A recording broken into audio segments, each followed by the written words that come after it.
महाभारत के युद्ध से पहले का वो क्षण था जब कुरुक्षेत्र की भूमि पर दोनों सेनाएं आमने सामने खड़ी थीं। एक तरफ पांडव और दूसरी तरफ कौरव।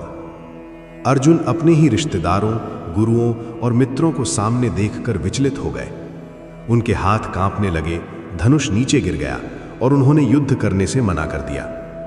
तभी भगवान श्री कृष्ण ने अर्जुन को वो दिव्य ज्ञान दिया जिसे हम भगवत गीता के नाम से जानते हैं। ये केवल युद्ध का ज्ञान नहीं है, बल्कि जीवन को सही तरीके से जीने की कला है। पहला अध्याय, जीवन का सबसे बड़ा भ्रम। जब जीवन में कठिन समय आता है तो मनुष्य भ्रमित हो जाता है। अर्जुन भी उसी भ्रम में थे।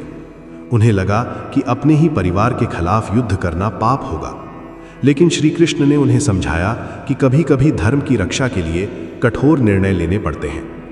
जीवन में भी ऐसा ही होता है। कई बार हम सही रास्ते पर होते हुए भी डर जाते हैं।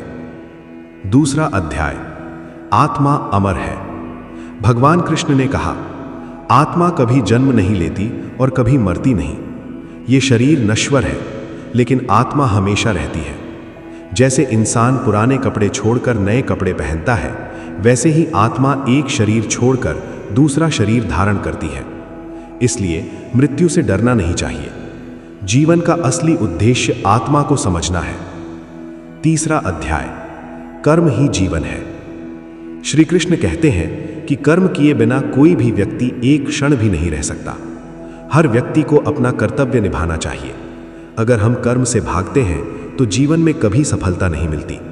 लेकिन कर्म करते समय एक बात याद रखनी चाहिए, कर्म करो लेकिन फल की चिंता मत करो।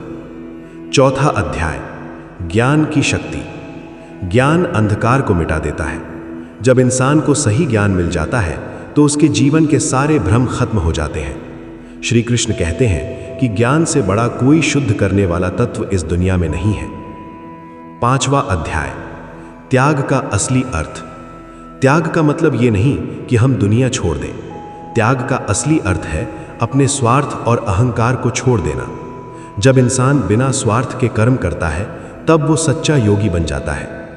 छठा अध्याय, मन को नियंत्रित करना। मन इंसान का सबसे बड़ा मित्र भी है और सबसे बड़ा शत्रु भी। अगर मन को नियंत्रित कर लिया जाए तो इंसान जीवन में कुछ भी हासिल कर सकता है। ध्यान और योग के माध्यम से मन को शांत किया जा सकता है। सातवां अध्याय, भगवान को जानना। भगवान हर जगह मौजूद है। प्रकृति के हर कण में उनका वास है, लेकिन ज्यादातर लोग उन्हें पहचान नहीं पाते क्योंकि उनका मन भौतिक इच्छाओं में उलझा रहता है। आठवां अध्याय, मृत्यु का रहस्य। जीवन और मृत्यु एक चक्र की तरह है। जो व्यक्ति जीवन भर भगवान का स्मरण करता है उसे मृत्यु के समय भी शांति मिलती है। नौवां अध्याय, भक्ति की शक्ति।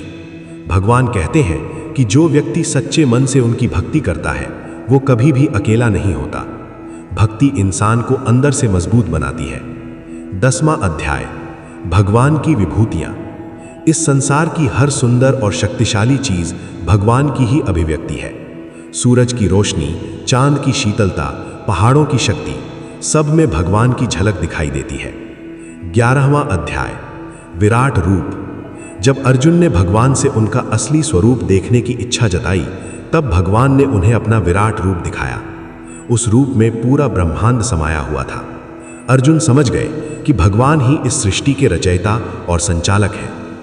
12वां अध्याय, सच्चा भक्त कौन है।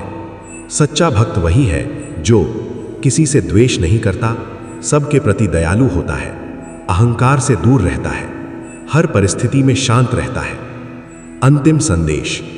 भगवान श्री कृष्ण का सबसे प्रसिद्ध संदेश है, जब भी धर्म की हानि होती है और अधर्म बढ़ता है तब मैं अवतार लेता हूं। गीता हमें सिखाती है कि अपने कर्तव्य से कभी पीछे मत हटो, मन को नियंत्रित करो, ज्ञान प्राप्त करो और भगवान पर विश्वास रखो। समापन। अगर मनुष्य इन शिक्षाओं को अपने जीवन में उतार ले तो उसका जीवन शांति, साहस और सफलता से भर सकता है। इसलिए कहा जाता है कि भगवत गीता केवल एक ग्रंथ नहीं, बल्कि जीवन जीने की सही दिशा है।